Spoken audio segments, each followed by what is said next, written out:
Subscribe करें और हमारे साथ जुड़े रहें, क्योंकि असल मजा तो अभी बाकी है। रोही ने जीही के साथ मिलकर पूरी फैमिली के सामने दादी और रॉली का असल चेहरा बेनकाब कर दिया। इसी वक्त निहार की याददाश्त वापस आ गई और दादी और रॉली को जेल हो गई। जी हाँ दोस्तों, अब ऐसी सूरत हाल में दादी और रॉली ने मिलकर रोही को घर से निकालने के लिए एक बड़ी साजिश रचाई, लेकिन वो बारी तरह नाकाम हो गई, क्योंकि रोही ने तहैया कर लिया था कि अब दादी और रॉली की कोई भी चाल कामयाब नहीं होने देगी। इसीलिए रोही ने फैसला किया कि वो तमाम सच्चाई जीही को बताएगी, क्योंकि इसे यकीन था कि जब जीही को दादी और रॉली का असल चेहरा मालूम होगा तो वो इसका साथ जरूर देगी। रोही जीही के पास जाकर कहती है, जीही मुझे तो ऐसे एक बहुत जरूरी बात करनी है। जीही चौंक कर पूछती है, क्या हुआ रोही, सब ठीक तो है? रोही संजीदगी से कहती है, सब ठीक नहीं है, लेकिन तो पहले मुझसे वादा करके मेरा साथ देगी। जीही फौरन इसका हाथ पकड़कर कहती है, रोही तो मेरी सबसे अच्छी दोस्त है, मैं तेरे हर कदम पर तेरे साथ हूँ, बोल क्या बात है। रोही एक लंबी सांस लेकर सारी हकीकत बताती है कि कैसे दादी और रॉली ने मिलकर इसे घर से निकालने की साजिश की थी। जीही, जिस दिन मेरा और निहार जी का एक्सीडेंट हुआ था वो एक हादसा नहीं बल्कि रॉली की सोची समझी चाल थी, क्योंकि मुझे इसका और दादी का सिया राज मालूम हो गया था। ये सब सुनकर जीही हैरत में डूब जाती है, इसकी आंखों में आंसू आ जाते हैं। रोही आगे कहती है, और तेरा और समर का तलाक भी एक साजिश थी। दादी और रॉली ने मिलकर तुम्हारे रिश्ते को तोड़ने की कोशिश की ताकि कोई हमारा साथ ना दे सके। जीही का चेहरा गुस्से और आंसुओं से भर जाता है। रोही, ये कैसे लोग हैं, मैं तो आज तक उन्हें अपना समझती रही। रोही इसका हाथ थाम कर कहती है, इसीलिए मैंने तुझसे वदा लिए बगैर कुछ नहीं बताया, अब हमें मिलकर उनका पर्दाफाश करना है।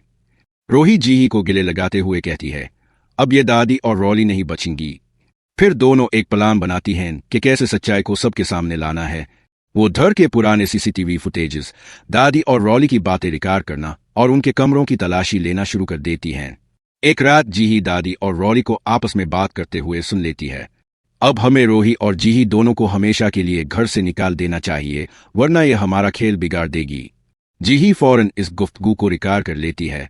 अगली सुबह रोही और जीही ने सब घर वालों को हाल में बुलाया और कहा, हमें अब सबसे एक बहुत अहम बात करनी है।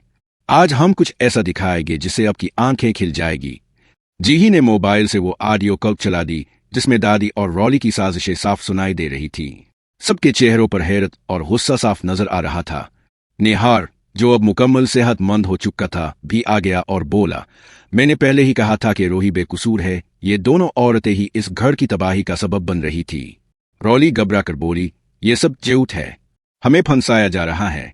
मगर रोही ने एक और सबूत पेश कर दिया, गाड़ी की रिपोर्ट जिसमें लिखा था कि बेरे के साथ छेड़छाड़ हुई थी और वो गैर कानूनी गैराज रॉली के नाम पर रजिस्टर्ड था। अब दादी और रॉली के पास कोई रास्ता नहीं बचा। फौरन पुलिस बुलाई गई। पुलिस ने दोनों को गिरफ्तार कर लिया। दादी और रॉली ने रोही और निहार से मुआफी मांगी, मगर किसी ने भी मुआफ नहीं किया।